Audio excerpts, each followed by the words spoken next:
damdawi zual kan ni a dan na phalo damdawi chi sang sang zor na hun kan nga thin he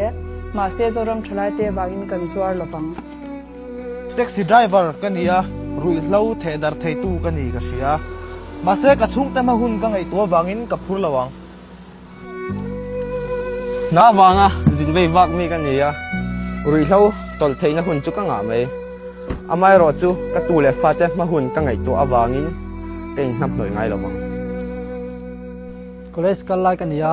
ka trenten rui lo de turin min som thin ma se kamu na vain ka tingai lawang two wheeler taxi driver kan ni a rui hlo phur kola deliver turin man min tum thin